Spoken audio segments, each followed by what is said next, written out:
Hi guys, and welcome to the finale of the Spfl Rtg on FC25 with FC26 close on the horizon. In fact, the Ultimate Edition comes out on Friday this week, and if you're an Xbox player like me, you'll be able to get access to it on the Thursday in the middle of the day.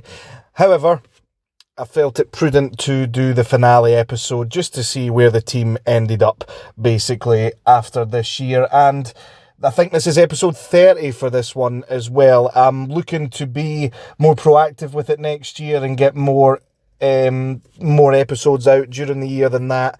I wanted to do that this year, but close to the holidays I got a little bit ill, and it was kind of hard to get the motivation to do anything really, much less make videos. And as we all know, the gameplay this year at times has been really hellish to get through. So with all the positive stuff coming out about FC26, hopefully that is a much more enjoyable experience. But without further ado, let's get into the FC25 Spfl Rtg and how it ended up. So of course you can see the team in front of us. Unfortunately, of course, we didn't get any goalkeeper evolutions throughout the year, which meant we were stuck with 81 informed Jack Butland for the vast majority of the year. In fact, I think he almost had 2,000 games for me throughout the year. I am more than happy to see the back of him with the goalkeeper evos coming in FC26. Hopefully that means that we won't be stuck with an absolute horrible option in goals, liability, that did indeed cost us games. I think we would have got the 11 wins on champs much quicker if we'd had a better goalkeeper. But on to the rest of the team. As you can actually see in front of you anyway, apart from James Penrice and Danny Armstrong in the starting 11, not only is everyone 99 rated, but we have each team in the starting 11 is different, with also representation on the bench with Dan Casey from Motherwell at 99 rated as well. So we've got Dre Wright representing St Johnstone at right back, Declan Gallagher representing Dundee United, Freckleton representing St Mirren, James Penrice of course representing Hearts, Danny Armstrong representing Kilmarnock, Josh Campbell representing Hibs, Josh Mulligan representing Dundee, Dyson Maeda representing Celtic, Jamie McGrath representing Aberdeen, and Eamon Brophy representing Ross County. Of course, Ross County and St Johnstone are not in the game next year, so we will have representation from both Falkirk and Livingston next year. And of course, a lot of the players in front of us have actually transferred either out of the league or to different clubs in the league. For example, James Penrice has gone to Greece. I think Danny Armstrong's gone to, is it Croatia potentially? I can't actually remember. Of course, Josh Mulligan has actually gone to Hibs, and as has Jamie McGrath.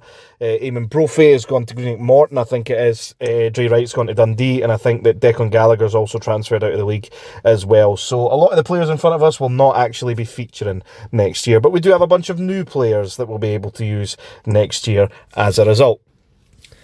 On to our record for the year. As you can see, we decided to use the St Johnstone away kit and Ross County badge to finish as well, because they won't be in the game next year, and I just decided to chuck on the Dundee home kit because I like it. And Stephen Robinson was the manager because he was the first one that I came to basically for the finish for it. Of course, when we're picking the first set of kits and badges for FC26, we'll be spinning the wheel to see which will be our badge, kits, and our manager as well, for that being the case. But we finish off with a record of 1,670 wins, 40 draws and 835 losses, which I'm really happy with, especially considering how terrible some of the results we were getting early in the year were, especially early on in champs, before we managed to get some upgrades in the team to make us competitive. So I'm more than pleased with that in the end. On to how we got in terms of the leaderboard. 7,294,010 coins in transfer profit. Really pleased with that, especially considering not a single FC point was spent on packs or anything like that. Every single pre-order one was put on to our evolutions and stuff like that. We used a bunch of coins for the season pass as well, so I'm really pleased with that. 866,881 in match earnings, really pleased with that as well. And of course, a club value of 673,463,010 coins as well. So pretty pleased with that overall, has to be said. In front of us is the best team that I could have built with the untradeable players that we have in the squad. I did have a few of them already, but of course, after that gritty cup with the 99 player picks, it made it really easy to put this squad together. So it would have been a pretty decent RTG overall, even if we weren't doing the evolutions for the Scottish Premiership. So, of course, at the start of the year, we set ourselves a bunch of goals, which were to own every player from each of the 12 clubs, including special cards, which we did throughout the year. Of course, some transfer cards came in. We picked them up as and when they came in. Unfortunately, some transfer cards were not added into the database. One that comes to mind, for example, was Gassam at Rangers hasn't been added in to the database for whatever reason yet. It was the same last year with Arne Engels for Celtic for some reason. So we couldn't pick up every player that's there in real life. And of course, some concept players were there with transfers already been taking place, like Todd Cantwell, for example, Tomoki Iwata, Mikey Johnson, who we couldn't pick up because they didn't have cards in the league. So we picked up everyone available to us, basically. We do own every single Scottish Premiership icon and hero card, including the multiple versions, which we'll show you in a second. We did indeed reach the Elite Division with the team, which I'll show you in a second as well. Finished 14-6 or higher in champs with the Spfl Rtg. The highest finish we got, I think, was a 12-3 finish. Of course, this was before the game was released and we didn't know that it had been reduced from 20 to 15 games yet. So we changed the goal to 11-4 and we got that throughout the year, of course, multiple times actually in the end. And used at least one player from each of the 12 teams in the same team at some point in the year for a whole champs campaign. We did it, I think, around January, February time. But of course, we do have that as the main team now. Anyway.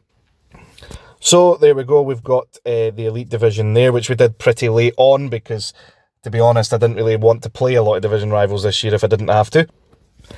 And getting on to the heroes and icons. So starting off with DeMarcus Beasley, since he's the very first Scottish Premiership hero we've ever gotten with that card that we evoed because we were able to use him with him being part of the cinch, basically, although I didn't really enjoy him in-game, to be honest. Lots of first owners apart from his base version. I think a couple of them were SBCs anyway. So we've got all 4 versions of DeMarcus Beasley. Only 2 versions of Freddie Ljungberg. Didn't get a lot of love this year from EA, but we do have both of them in the club. And of course we have all 3 versions of Robbie Keane as well. That flashback SBC was one of the first SBCs released during the year. Onto the icons, starting off with Gattuso, again an icon that didn't receive a lot of love from EA this year. One that did, though, was Roy Keane. All 4 versions of Roy Keane there. I think that Footies one was an SBC. Ian Wright, a lot of people were raving about that 93 card when it came out, but he didn't get a lot of love after that, unfortunately. One that never seems to get a whole lot of love throughout the year from EA is Henrik Larsson. I do think his base version is way too low to start with, first of all. And then he only got 1 special version throughout the year, but we had both. Surprisingly, George Best didn't get a whole lot of love from EA this year. We do have both versions of George Best. I think that 91 was an SBC at the time as well. But one icon that got a whole lot of love was Kenny Dalglish, first owner for every version of him apart from his base version as well. So we did pretty well there too. Now, on to the main part of the RTG, going through each club's special cards that we got throughout the year, whether they're evolutions or not. Starting off with St Johnstone, because they finished 12th. We're going to make our way in the order of where the teams actually finished in the league last season. So we have a 99 Dre Wright and a 97 Graham Carey. We will actually be able to use both these players next year because they both transferred to clubs in the Premiership in Livingston and Dundee. So they'll both be up for grabs next year, but that was the St Johnstone representation. On to Ross County, the Laturi and Affetti evolutions, of course, half done because they kind of were getting done around about the time that I was ill and just didn't play the game at all. But Conor Randall, Ronan Hale and Eamon Brophy. Brophy was done right at the very end. Ronan Hale got the most use out of those and he was really good in game. Looking at the players in front of us, I don't actually think any of them are going to be available to us next year, which is a shame from Ross County's point of view. On to Dundee with Josh Mulligan and Mo Silla being the representations, and both of them transferred away from Dundee. So there'll be different Dundee representation next season because Mulligan is at Hibs and Mo Silla is at Livingston. for Kilmarnock, and unfortunately none of them will be able to be Kilmarnock representation next season. Danny Armstrong was used throughout the year. He was, of course, our Team of the Year evolution, an FC/FIFA icon, and Gary Mackay-Steven, one of my favourite cards to use in the game as well. And Korean Daba was preparing him for an Evo, and it just never came to be honest. On to Motherwell, and again I think this is another case of none of them being able to be used next year, with Dan Casey. Obviously he's in form. We've done Dan Casey as our Team of the Year centre-back evolution, and then he got his in form, which was a massive shame. If I'd done it on someone else, I could have had two centre-halves that were really good at the time next to each other, but I had to develop the other ones. Tony Watt, of course, I played him centre-mid a lot this year with an evolution that could turn a striker into a centre-mid, and he's done a massive job for me. And Lennon Miller, who of course has had his move to the Serie A for Udinese. On to Hearts representation, we have three players that will not be used as Hearts representation next year, in James Penrice, Yutaro Oda and Jan Danda. We of course have Blair Spittle there as well, and 98 Lawrence Shankland, who I would imagine will probably get used at some point. What I wanted to mention is, going into FC26, I'm not using the rule where I have to use the highest rated players all the time, because that Danda card has really nice stats and I couldn't use him because of his rating. So I'm going to go for stats based next year rather than the highest rated all the time at times. Apart from the first team, I am going to make that the highest rated one. St Mirren, really high rated cards out with it. I think Blamono and Olasanya are gone though, but Mandron and Freckleton are both still there, of course. Mandron was unbelievable in game. To be fair, all of these cards I've enjoyed using in game, so really good representation from St Mirren this year.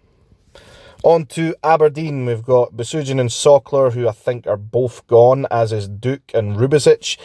But Nisbet, Polvara, Clarkson and McGrath, although McGrath has left Aberdeen to go to Hibs, are all going to be available. Of course, Jamie McGrath got the promo card during Foot Birthday, which I think they gave to him because he's Irish, and it was similar to McGeady, to be honest. I don't know why else he would have got it, but really good representation from Aberdeen this year. On to Dundee United, a couple of low-rated ones and a couple of high-rated ones.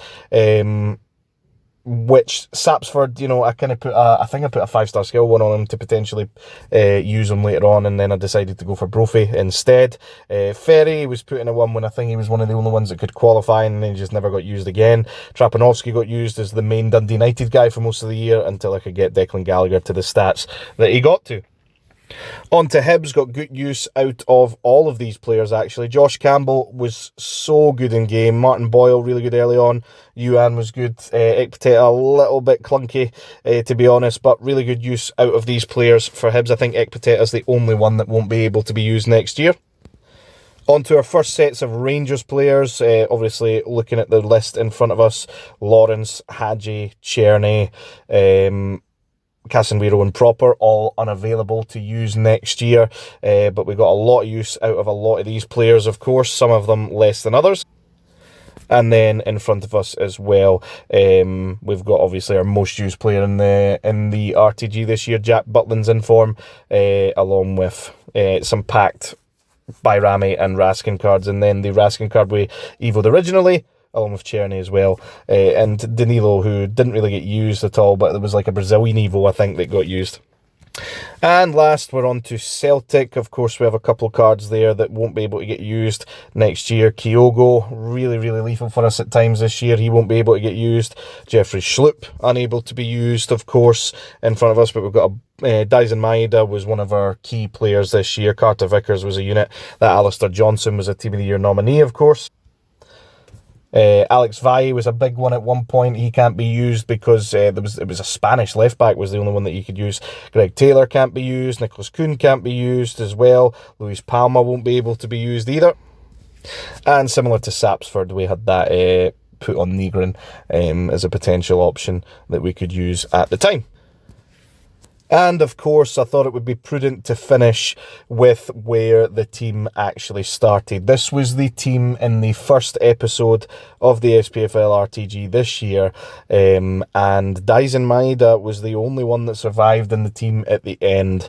Of course, we still had plenty of evos from these ones. I don't think Yilmaz got evoed at all during the year, and after we got the Kasper Schmeichel would have been the goalie for the majority of the year had Jack Butland not got that in form because of no goalkeeper evolutions as well. But that is going to do it for the SPFL RTG for FC25. Thank you very much to anybody and everybody who tuned in to the journey this year. I think if it wasn't a thing this year with Evos for the SPFL, I don't think I would have played the game as much. I just think it was one of the weaker iterations. I'm very hopeful for FC26 anyway, and I'm going to try and get much more episodes up for it. But that is going to do it for the SPFL RTG for FC25. Please consider checking out some of the other content on the channel, liking and subscribing, and I'll catch you in the next one.